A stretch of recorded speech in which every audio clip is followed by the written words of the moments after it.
And welcome back to the Wellness Paradox podcast. I'm so grateful that you can join us on this journey towards greater human flourishing. As always, I'm your host, Michael Stack, an exercise physiologist by training and a health entrepreneur and a health educator by trade. And I'm fascinated by a phenomena that I call the wellness paradox. That is, by definition, the lack of interaction and connection between fitness and wellness professionals and our medical community. This podcast is all about closing off those gaps by disseminating the latest, most evidence-based, and most engaging information in the health sciences. And to do that on episode 21, I'm delighted to be joined by Dr. Cate Collings of the American College of Lifestyle Medicine. Now, if the ACLM sounds familiar to you, you probably listened to our first episode with Dr. Tom Rafai or our seventh episode with Dr. David Katz, who are members of the ACLM. Cate, as president of the ACLM, presides over a number of the organization's current initiatives. And I think when you listen to this podcast as a fitness and a wellness professional, you're going to spend most of your time shaking your head affirmatively, because the ACLM is on the cutting edge of bridging the gap between lifestyle and medicine, as their name suggests. As Dr. Collings is going to talk about during the podcast, they have a number of pillars that they focus on, among which exercise and nutrition are two very, very critically important pillars. And I think the thing that I was most struck by in the podcast is the path that Dr. Collings presented for fitness and wellness professionals becoming part of a multidisciplinary or interdisciplinary team to actually effectuate the change in individuals' health status through lifestyle medicine. As she's going to talk about, we see this exist to some degree in medical systems right now, particularly in the physical therapy world. This tends to be very, very well developed, but less so in treating chronic lifestyle diseases like hypertension, high cholesterol, diabetes, and the like. And the framework that she provides, I think, is exciting, and I think it's very actionable. I think this conversation will provide a lot of insight on two levels. One, what we need to do as fitness and wellness professionals to level up our capabilities if we are going to be looked at as healthcare providers, but two, also how we can go about developing relationships with medical professionals right now to actually operationalize lifestyle medicine in our communities. Lots of rich information in this podcast. I think this is one you'll likely listen to a couple times to be able to pull everything out of it. There's going to be a very extensive show notes page to this episode that can be found on wellnessparadoxpod.com/episode 21. We're going to have a number of different links up there. In the outro, I'll also talk about a discount code that ACLM is giving to their upcoming conference, which is very gracious on their part. But without any further ado, I'd like to get you to this conversation with Dr. Cate Collings.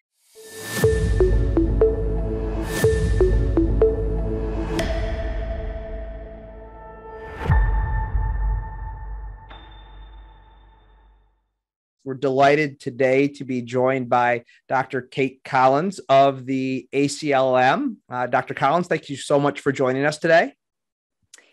Great. Happy to be here. Awesome. Well, I want to dive into this. The ACLM is not foreign to Wellness Paradox podcast listeners. Our first episode was with Dr. Tom Rafai, who is a member of the ACLM, and our eighth episode was with David Katz, who is a very prominent member of the ACLM. So we're delighted to have you on here, and we want to jump right into discussion just by you providing a little bit more information about your background to give the audience some context for our discussion today. Sure. So, yes, David Katz was very instrumental in me finally making the full turn towards lifestyle medicine. But to let you know sort of my background, and it goes back a long ways, I was right in your camp and those in the audience, in that I was an exercise physiology undergrad at the University of California, Davis, back in the 70s. And I was taking a lot of pre-med courses, but not identifying as a pre-med student, didn't like the competition, didn't like the angst and everything that went around that, but loved the content of physiology particularly, and biology. And I was in the physical education department, which sort of kept me off on the side from that pre-med frenzy. And in the particular program I had, we had both an education track to become a physical education teacher or an exercise physiology track. And that was the one that I was interested in. And then towards the end of my undergrad, I went to a Women in Medicine seminar offered there. And it was really not a very positive seminar. And I thought, well, why would I go into medicine? None of these people in the room seemed to be happy with that particular career at that time. And as you might imagine, there was enormous sexism in medical education and so forth. And so I went the other route and went on to get a graduate degree in exercise physiology. And it was really there that I then kind of settled into really understanding that I loved the clinical aspects and actually the patient care aspects. I was at the University of Wisconsin in those days, and that was when the Haydns were training in speed skating for the Olympics. So the kinesiology department and the lab, the performance lab, the human performance lab, was doing a lot of VO2 max testing in athletes and studying athletic performance. But at the same time, like many university settings, they were also hosting cardiac rehab and doing exercise testing. And one of my jobs as a graduate student was to monitor the cardiac patients. I run around the paths around the lakes at the University of Wisconsin in Madison. Have you ever been there? I have. I'm from Ann Arbor, and they often call it Ann Arbor with a lake. It's absolutely beautiful. Yeah, that's so true. And so that's where I would go. I would go to Picnic Point. And, these patients, as I look back, were some of the highest risk cardiac patients, because this was before we had the management of acute MIs with stents and angioplasty and so forth. So most of them had completed infarcts. They had heart failure, because they had, infarcts, and they were, they had the propensity for arrhythmias. So, my big job was to, not on my watch, have them go down and have to do that CPR. But it was really at that point that I said, I really love this clinical interaction, this patient, because it was kind of a patient interaction. And knew at that moment that I was going to go on to finish up my pre-med requirements and go on to medical school. But I will tell you what my master's thesis was. And this also goes back to sort of health focus, which was on the maternal and fetal effects of cardiovascular conditioning. And so, again, I sort of had this great opportunity of enrolling women, following them for 9 months, following them all the way through their deliveries, being in on the delivery, looking at the fetal heart tones as a measure of well-being during exercise, looking at APGAR scores and all the stuff that came out on even infant development scores. And of course, birth weight and labor duration and all that. So that was my master's thesis at the time. So I went on to medical school. I stayed there at the UW because I was now a resident of that state and knew many people in the medical school at that point. And, decided eventually that I still love physiology. That's just really where it sings for me, and feedback arcs and how the body works. And so cardiology had a little bit more alignment with that than did OB-GYN, which was the other big love for me. And then I went out to Stanford and finished my residency and fellowship, did my cardiology fellowship.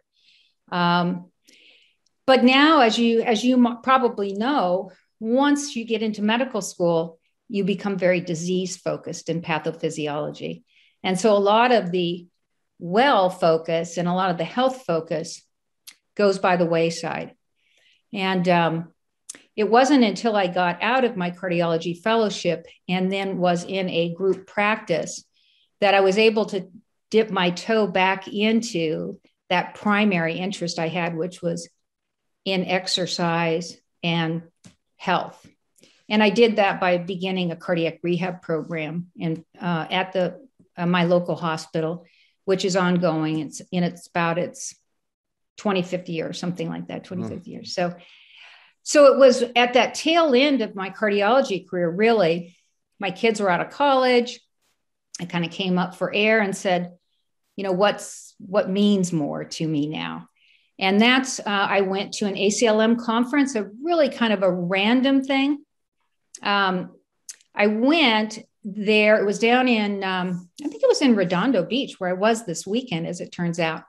And David Katz was then the president, gave a couple of great talks. And I was also studying for the recertification in cardiology. You have to do your boards every 10 years. So this was the second time I had gone through, or actually the third time I was doing my board certification, recertification. And so, for a few hours a day, I'd be in my hotel room and I'd be studying transplant immunology, all the while knowing that as a practicing physician cardiologist, I was never going to be using these immunotherapy drugs. I did that in my fellowship, but didn't have to do it in the last 20 years. And then I'd go and to some of these talks at ACLM. And it was just that juxtapose that, I just sort of went, this is not making sense anymore. And this is making sense. And if you'll give me just another minute, I'll tell you sort of what was happening also to my patients in that 25-year period of practicing cardiology. And that was that, I had great, compliance from my patients and just really wonderful connection and relationships. And yet, even though I walked the walk and talked the talk, I saw how ineffective I was at creating behavior change and getting across the information in that kind of a setting. My patients, I treated them for heart disease, and then a couple years later had diabetes, a few years later had cancer. And I started to see how these were all linked by their lifestyle.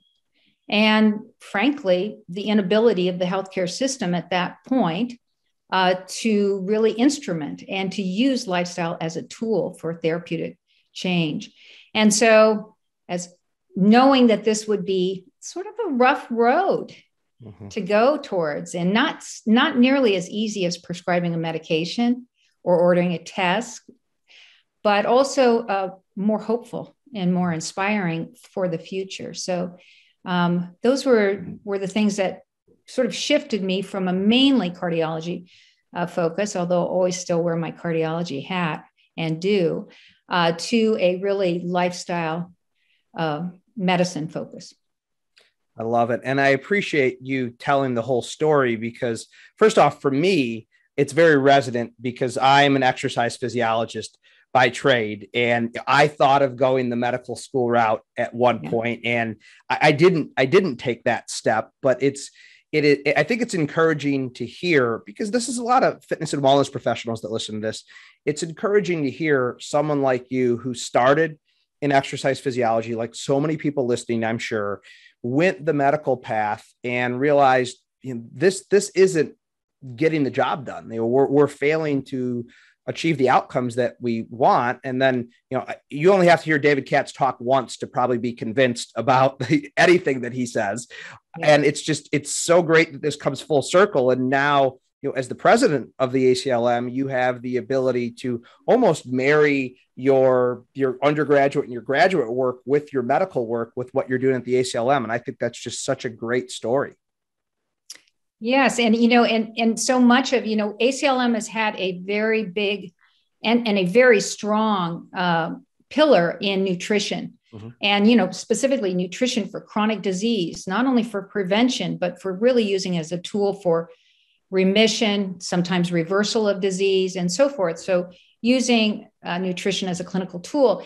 And our other pillars were not getting the same recognition and the same strength of focus within the organization. So it was really important to me to bring exercise into that equation in a stronger way. And I think we need to do that for all of our pillars, but, exercise being very close close to me and close to you as well, and to the audience. Yeah. And I'm glad you started to allude to the pillars, because I want to talk a little bit more about the ACLM. I think they do a fairly good job in the medical community of publicizing their very important work. But I think outside of that, particularly in the fitness and wellness community, I don't know how many people know about the ACLM. So if there's a way you could succinctly explain ACLM, what it does, what its mission is, and who it serves, I think that would help level set things for our audience as we get into the rest of the discussion. Mm-hmm. Sure. So ACLM is a membership organization, a medical organization, but we are not just for physicians, and we are also for allied health professionals. So we very much believe that lifestyle medicine is a team sport, and it takes a lot of people with different skill sets and different emphasis to really be part of the treatment team. So our aim is not only to prevent, but also to treat and oftentimes reverse disease using lifestyle as a therapeutic intervention. And so that's really different. Our mission is a little different than the American College of Preventive Medicine, but they are a partner with us, as is ACSM, as is the Kinesiology Association and the Medical Fitness Association, and of course, ACSM. But we also, because we're very medically focused and not so much, it's not that we're not health promotion focused or believe in health promotion or prevention, but we really are further down in actually treating patients with established disease, sometimes the highest risk patients even, using exercise, using the pillars of lifestyle medicine for treatment. Some of our other strategic partners that are sort of part of our conversation are the Population Health Alliance, the Physical Activity Alliance, the Population or the National Quality Forum, Nutrition Research Advisory. So we are really inserting ourselves into chronic disease management at the national level with these partnerships, as well as into the health systems level with our Health Systems Council. And we represent a broader group than just medical professionals per se, providers. So pharmacists are part of our organization, health coaches, exercise physiologists, nutritionists, RDs, RNs, and so forth.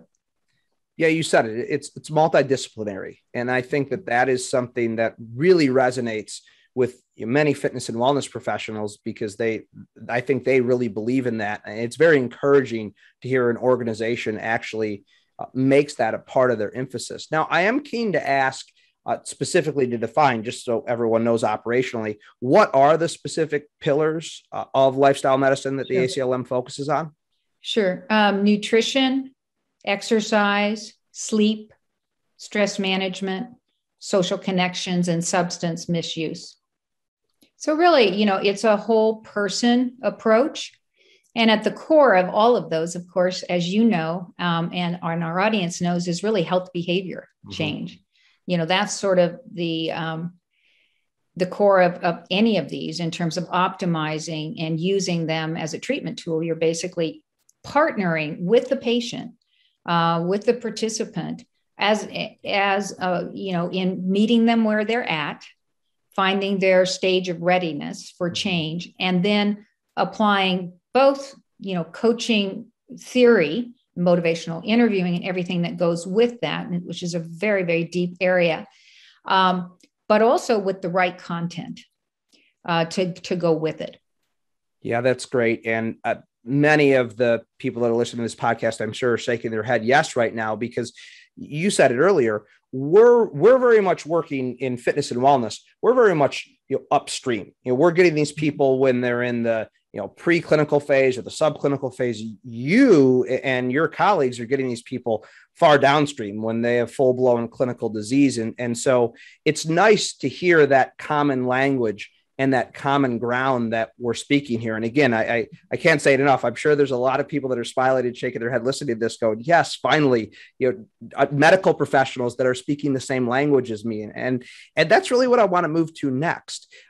I think above and beyond that, just overarching, that we're speaking the same language and we have some of the same objectives. What would you say are some of the most important things that fitness and wellness professionals should know in particular about ACLM? Sure. So, well, first of all, I really think we are your home for getting closer to medicine and the application of exercise as a medical treatment. Because we have the allied team, and we also have the medical professionals. And so we have within that, I was going to tell you a little bit about our conference, our upcoming conference, which is November 7th through 11th. We have one of our topics is just looked at this on our website. Okay, a 3-hour workshop that leads into our conferences beyond physical activity, how to build and mobilize an interprofessional team to impact, in this case, mobility across the lifespan. So an example of where we are focused on physical activity. But we also have a fitness member interest group, which is quite large in building. And what I would say to the audience that is, in this zone is we need you. And I think you need us to solve for this. We need you because we need to, build up stronger our pillar of exercise in real concrete ways.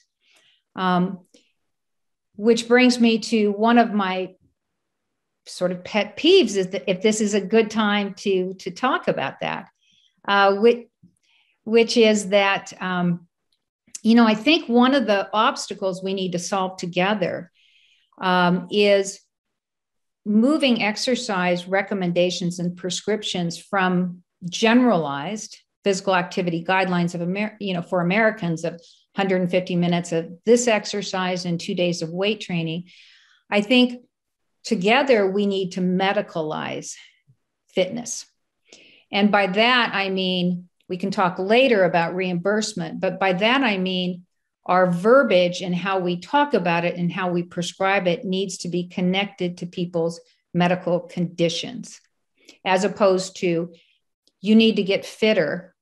It would be a different way of saying, I want you to walk because it's good for your health, 30 minutes, 5 days a week.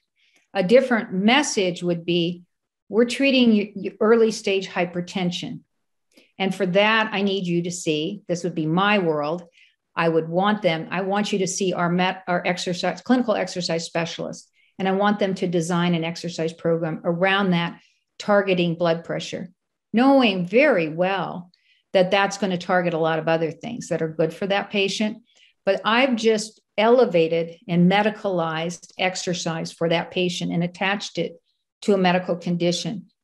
To me, I think that's going to elevate the concept, and if we keep doing that, whether it's diabetes, whether it's osteoporosis, whether it's heart disease,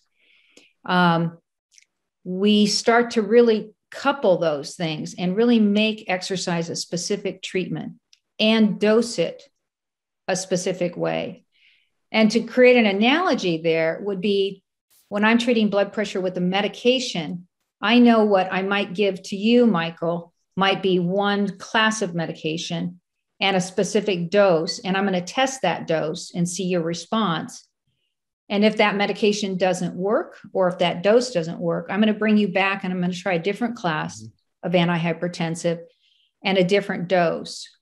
That same, analogy could be used for exercise, which is, Michael, we're going to use this regimen for your blood pressure. And let's see where that goes. I want you to monitor it, twice a day for the next month. This is early hypertension. Let's see if we can turn it around. Let's see if we can get reversal of it. If this exercise paradigm and prescription doesn't work, then I want to try another one. I want my exercise physiologist or them to independently go at it a different way and see maybe there's something unique about the type of exercise that can help you, and really take that research. I think you believe this too, off the shelf, and use it just the same way we use research, about pharmacology and so forth, and really bring that, basically, like I say, medicalized fitness and exercise prescriptions. Yeah, you said it. It's different messaging by our industry. And I've been in the industry for 23 years now, and the messaging has evolved over time. But by and large, it still seems to be around getting toned or getting fit or losing weight. I feel like that's getting better. If I'm not mistaken, the ACSM's 2021 fitness trends suggested that weight loss was number 16 out of 20. So where it's not in the top 10 anymore, it's getting better. But let's just touch on that a second longer from your perspective, how the messaging of the fitness and wellness industry needs to change. You mentioned medicalizing it, but are there other thoughts that you have on that? Well, I think, of course, it comes down to really bringing those medical fitness specialists and the clinical exercise physiologists into the reimbursement scheme. I mean, it just has to happen, but it's a big hurdle, but it has to happen. And I know ACSM with William Krause has been working to get CPT codes for exercise physiologists.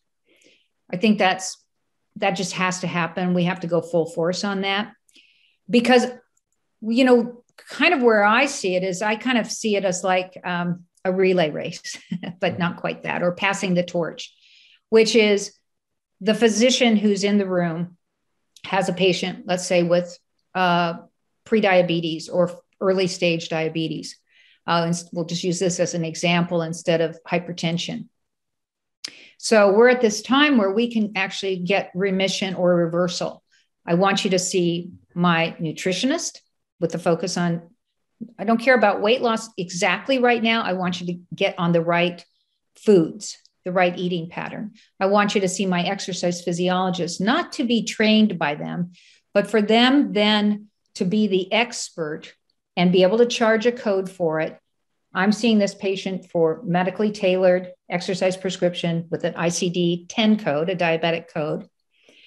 And after I've designed that, I'm the design team for that exercise, then I'm going to send that patient off to probably a non-medically, trained fitness specialist, a community program, and, somebody who's going to be their personal trainer. Because in my community, I've curated, some different options that take into account their price point, what they like to do, and so forth and so on. And then there'd probably be a follow-up with that clinical exercise specialist to see, along with the physician, to see how did that treatment plan work. And so we have, a connection. We've passed the torch, or we've got a relay team where we're going from provider, nurse practitioner, or PA, or physician provider, into a clinical exercise physiologist. And then, of course, they're not just doing the training, they're curating out so that there's one exercise physiologist for, many different providers, in a system. But it's a career path for them that's clinical, that's not just cardiac rehab, because we know that's one career path, but it's a career path that is focused on clinical care and patients with existing conditions. So, yeah. Yeah, I think two things that are really interesting. One, it providing a different career path for exercise physiology, because right now it is largely cardiac rehab. And that was, I had to consider that at some point, and it just didn't resonate with me. But the other thing, and the analogy that comes to mind, is this is almost in existence to some degree in the orthopedic world. You have an orthopedic doc or a PA, you then have a physical therapist who prescribes, and then you have a physical therapy assistant, a PTA, that actually implements. So to some degree, this framework is in place, and we can actually model what you're suggesting after that. You're exactly right. Yeah, it's worked, and it's critical. That orthopedist doesn't generally know a whole lot about physical therapy, right?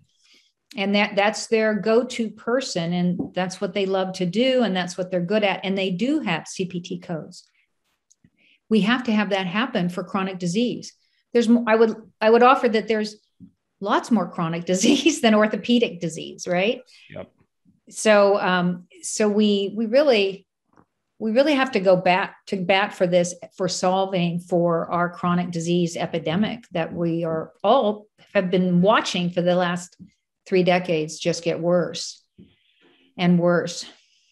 But what I also think, and I just thought about this so much recently, is how exercise physiology, just the very same things that we know increase athletic performance, and that are being used as tools and as an understanding of athletic performance. I would say things like heart rate variability, and how that's being looked at for overtraining or, not getting good sleep before performances. Heart rate variability has been in the cardiology literature for years as a marker of potential for sudden death. And we know, and if you will, parasympathetic and sympathetic nervous system tone. And so, there's so many analogies in this between, performance, athletic performance, and really tools that we can use in patients when they actually have disease or established conditions. Yeah, that's such a good point. And it's just a spectrum. It's just a spectrum of functional capacities. On one end, it's a high level of performance. On the other end, the functional capacity is walking up and down the stairs or playing with your grandkids. But the underlying physiology is still exactly the same and can be monitored the same way. Yes. Yeah. Yeah. I'm curious. We're having this discussion and everyone listening is shaking their head. And yes, it needs to be reimbursed. And yes, this makes all the sense in the world.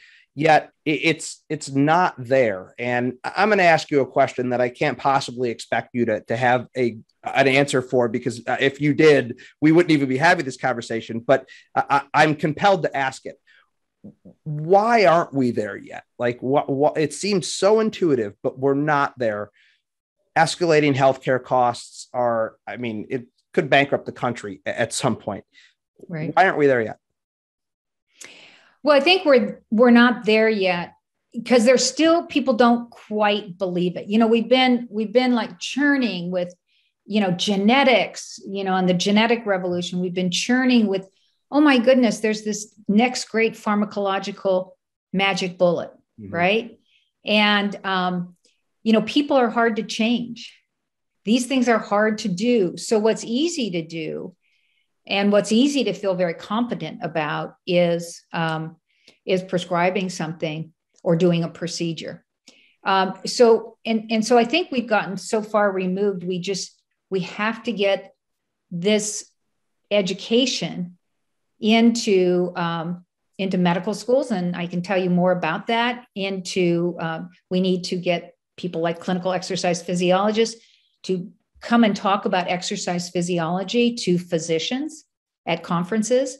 They don't know what they don't know, actually, because, they didn't go through exercise physiology training before they went to medical school. Same thing with nutrition education. So I think it's that professionals don't know what they don't know. So they haven't really put lifestyle, whether it's exercise or nutrition treatment, seriously in their tool chest. That's sort of sat out there. I always say it's the last thing that the physician says. If they are themselves pretty into exercise or nutrition, they're closing up their encounter with the patient. They're walking out the door and saying, "It's great to see you, Mrs. Jones." They say, "Try to eat a little bit better and exercise a little bit more." And that doesn't go very far. And it's what they don't have time. So we just have to completely change. It starts at least at the electronic medical record with making physicians look at things like, are they exercising enough vital signs, nutrition vital signs, exercise vital signs? Because the encounters are so brief, you have to kind of push people to do that and make it a metric, unfortunately. But if you make it a metric, I'm always, one of my second pet peeves is that we are great at screening in a certain way. We're not great at it, but we do it. Like I have to check off that the patient's BMI is elevated. That doesn't tell them anything. They already know they're overweight. I've documented it, and then I need to document that they were counseled. Well, what did I counsel them with? What was my tools? I said, hey, you're overweight. You should lose some weight. Well, that doesn't go very far. So if I don't have codes that or programs and things that I can send them to that will be reimbursed, that won't cost them a lot of money, cost them a copay, then I haven't taken that any further. The measurement is the measurement, but it doesn't take it any further. So we have a few steps to go. That's the easy part to me, is that's just building something into a medical record and say, yeah, the patient's not getting enough exercise. Yeah, the patient's not eating well. Yeah, they're overweight. But what did we really do about that? For that, we need the interdisciplinary team, because words are just don't take it. It's just not enough. Yeah, absolutely. And we had Mark Stoutenberg on from the ACSM Exercises Medicine Initiative. We talked a little bit about the physical activity vital sign. Mm-hmm. I know a physician at Michigan, Carrie Dene, who basically had a 5-year saga of finally getting that in EMR at Michigan. But you're absolutely right. Just measuring something that describes the state someone's in has very limited utility. Using it as a prescriptive tool is where the rubber meets the road. And your answer was so perfect, because you basically highlighted how multifactorial this type of a solution is. There's no silver bullet on any level with this, but I am interested to hear a little bit more about what the ACLM is doing to move things in this direction. You mentioned medical school education. So what are some of the current initiatives that are underway? Right. Yeah. So education is, the foundation always. And so there have been several medical schools that have adopted medical school curriculum. And we have a curriculum that is free on our website that was developed by Dr. Beth Frades from Harvard, and that she's used. And so medical schools can go in and look at that curriculum, and they have a handbook, and sort of really build that into the medical school curriculum at different points. But we also have within ACLM just an amazing educational effort, both in effort and success, I would say, now in residencies, lifestyle medicine residencies. And so that's, again, building that curriculum into residencies, and then a curriculum for fellowships. So this is, hot off the press, but being really rapidly adopted. It started out as, I think, 4 residency pilots, and I think it's grown to 20 or 30 by now rather quickly. So, this is kind of just getting the terminology into faculty's ears. There's a thing called lifestyle medicine. And interestingly enough, medical students are so hungry for it. It's, some of their favorite coursework. So when we begin to sort of embed this into young trainees, we know the future is better, because they're going to be just, bottle fed on it, if you will.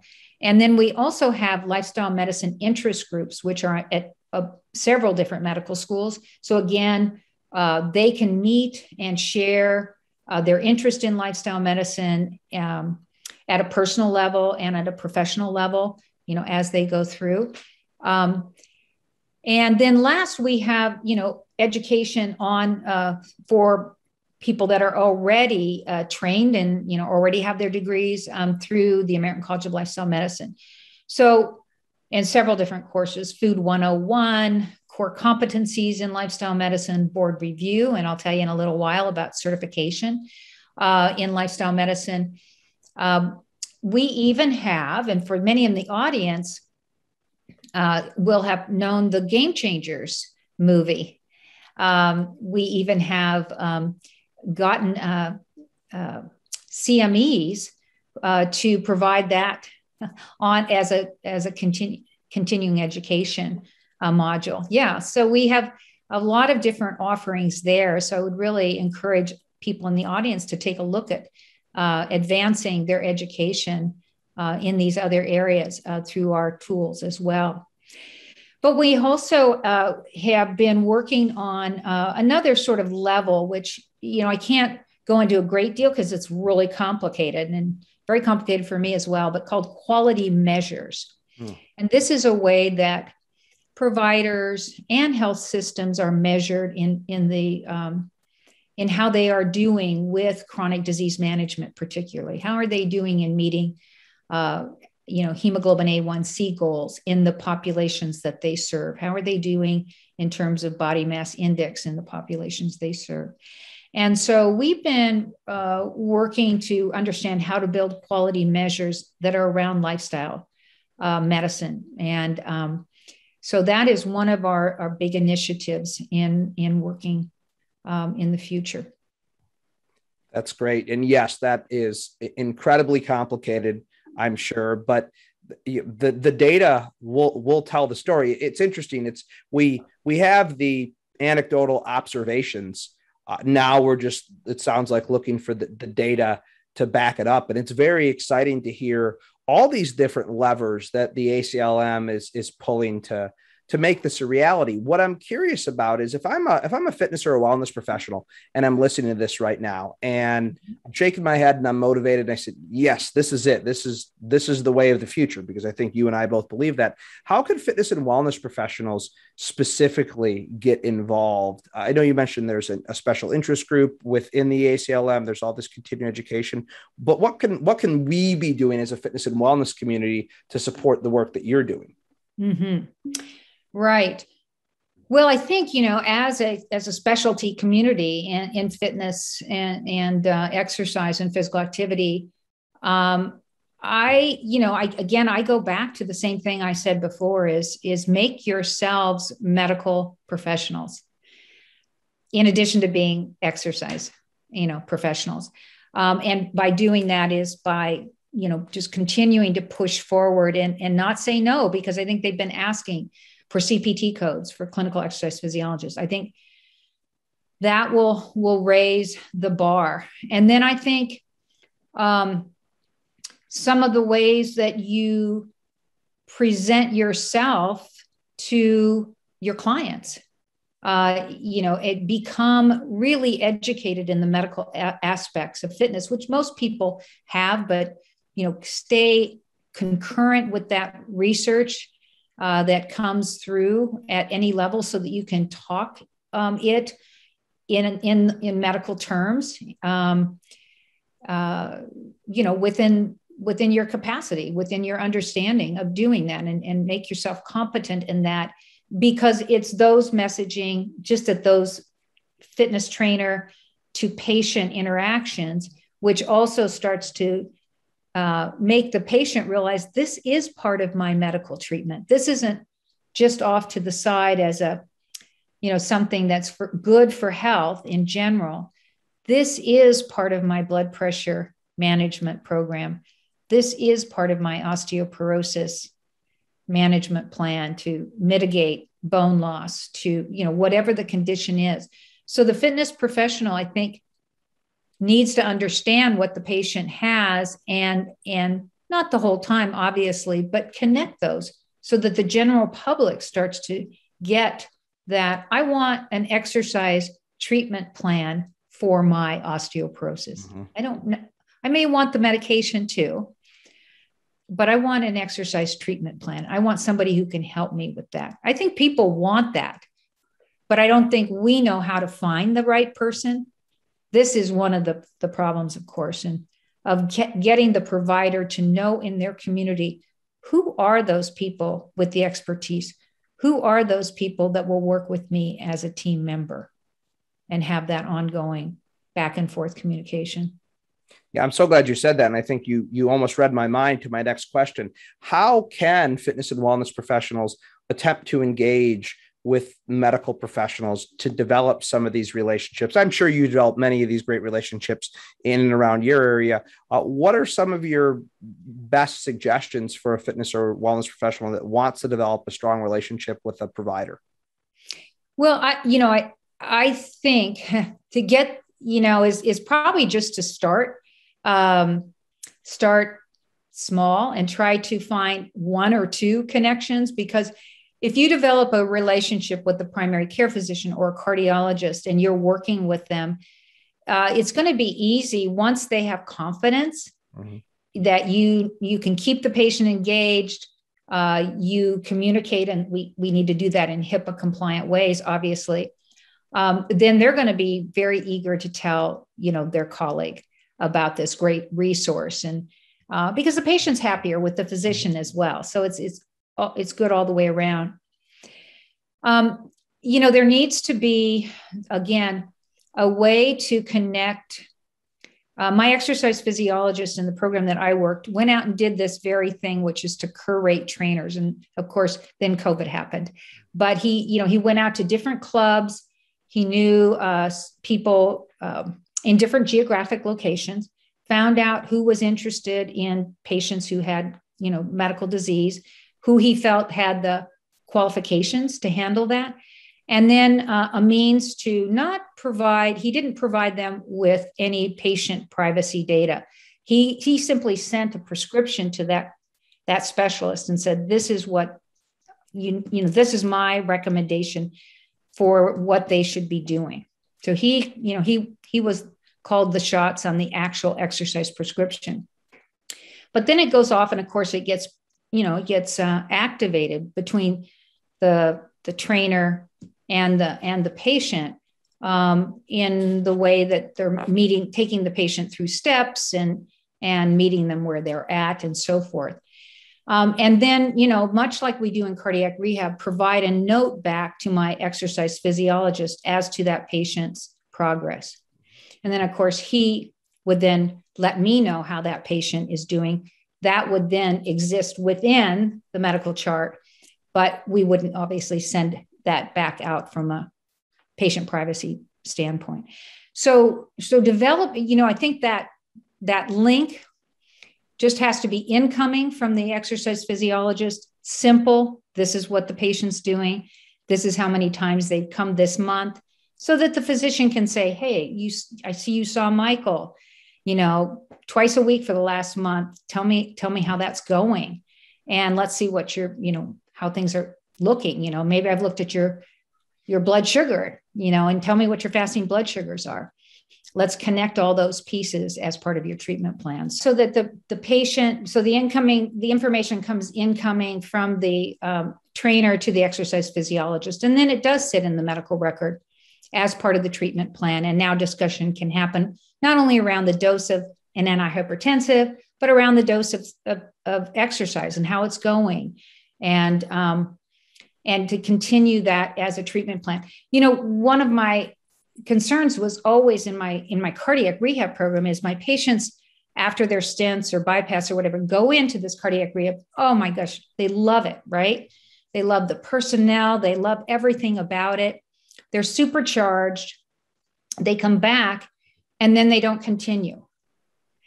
And so, we have to keep the conversation going. It's not like a diet. You don't start and stop it. It's a way of life. And, and the same thing, obviously, with physical therapy. You go to the physical therapist, you don't start and stop it. You keep it going if you've got a bad knee or a bad back. You learn it and then you keep it going. So, that ongoing talk just within any given appointment needs to come back to the lifestyle pillars, the lifestyle behaviors in a consistent way and in an ongoing way. Yeah. And you said it's start small. And truthfully, if it's one cardiologist or one primary care physician, that's not that small. Primary care physician could have 500 patients, could have 1,000 patients, depending on the practice. And so the opportunities are, even with one PCP, are certainly more than what one trainer can handle. So as we're talking about this, you think, well, what's one physician mean? One physician that you develop an amazing relationship means far more patients than you could probably ever see by yourself. That's a very good point. That's a very good point. So you have this great view of the lifestyle medicine ecosystem. And I always love to frame things from a positive perspective. Certainly with health coming out of COVID, it's a very disheartening time, and all the data isn't even in yet. But let's not talk about that. Let's go the other way. What gives you hope based on all the things you're seeing right now? What gives you hope for what you're doing and what we're doing, and for just human health and well-being in general? Yeah. Well, I am very, very, very, I have a lot of hope, and I see a lot of changes. So recognize I've really, really just been doing this sort of lifestyle and following my passion in this, more actively in the last 5 years. What gives me hope is that our organization has grown enormously, that there's so many people enlightened. I think when I went to my first conference, it was maybe 500 members. Our membership now is over 6,000. So, it's sort of like people are getting it. Okay. I think the silver lining out of COVID is because people recognize that folks with lifestyle related comorbidities are the ones suffering the most. I think the medical establishment says maybe we can no longer wait and just follow these epidemics along, because pandemics don't play out so well when we have underlying foundational epidemics of obesity, of diabetes, of heart disease, and that are largely lifestyle borne. So, I take it as a very positive thing that our membership has grown. I take it as a really positive thing that ACSM is pushing forward with CPT codes. Health coaching is pushing forward with CPT codes. We need to get the nutritionists to push forward in gaining more ICD-9 codes, or ICD-10 now codes. Being able to do medical nutrition for diabetics and chronic renal disease is really limited. We have all of these other diet-related conditions, food-related conditions. There's a lot more literature out about food-related death and disability. I take that as positive, because once sort of out there, it's harder and harder to ignore. And as terrible as it is, the increased emphasis on health disparities, and again, as terrible as that is, it's actually getting some attention with COVID. And we have a chance as all lifestyle medicine practitioners to build our relevance around that. And I know that one of your other podcast guests, you talked about, health disparities and health equities, and and the fitness industry starting to look like the regular population, right, of people that we can't be off off to our own world. And then I take it as very positive that ACLM, and I'm sure the fitness associations and of various sorts have been able to are developing partnerships at the national level with other organizations that are not newbies. For us, the Physical Activity Alliance, which is made up of, several organizations that have deep grounding, including the American Heart Association, so that, again, the discussion is happening at all different levels. And one of my main purposes of really pushing forward and being part of helping ACLM has been to take lifestyle out of the alternative and marginalized world and plant it right into the center of healthcare. Now, I'm not going to get there in the next year or two, and we're not going to get there, but we're getting closer. I mean, we really are. It's, I say lifestyle medicine is a recognizable term, and I consider that to be all us representing exercise, fitness, nutrition, sleep, stress, and just bringing all those things right as far up as we can get it, and over and over and over again, so people see that this is the root cause of our chronic disease epidemic. So there's a lot to be hopeful for, and that is exciting, I think, to hear. And I couldn't agree more. We've had so many guests on the podcast. Dr. Katz mentioned it, Dr. Rafai mentioned it, that this pandemic, which has been so terrible, has highlighted, an acute outcome as bad as what people saw with COVID from chronic diseases. It's almost the first time this has happened in modern history. And it really, really is an opportunity for us to galvanize as an interdisciplinary community to really make sure that we don't lose the momentum that we have. And with that said, where can people go to find out more about the ACLM? We'll link up to a number of different links on the show notes page, but if there was one specific area or resource that people could go to, what would that be? Sure, that would just be simple, lifestylemedicine.org. Okay. And with that, you'll have several different areas that you can look at, whether it's the conference, whether it's the educational offerings, webinars. We've had 3 or 4 different webinars by exercise professionals as well. See what we're doing and see how it will complement. I would also really encourage those that are clinical exercise physiologists, master's level, to consider certification in lifestyle medicine, which you will qualify for by virtue of your degree and certification. And I think it's another feather in a fitness professional's hat. So I would encourage you to look at certification as well. Awesome. Well, Dr. Cate Collings, thank you so much for joining us today. This has been a great conversation. I really appreciate it. It's great to talk to my kindred spirits. Indeed. Well, I hope you enjoyed that conversation with Dr. Collings as much as I did. If you found it insightful and informative, please share with your friends and colleagues. Those shares really do make a difference for us. As I said, there's a very extensive show notes page to this episode that can be found at wellnessparadoxpod.com/episode 21. On that page, you'll notice that there is a discount code for their upcoming conference in November. That discount code will give you 10% off if you're a non-member of the ACLM to their virtual conference.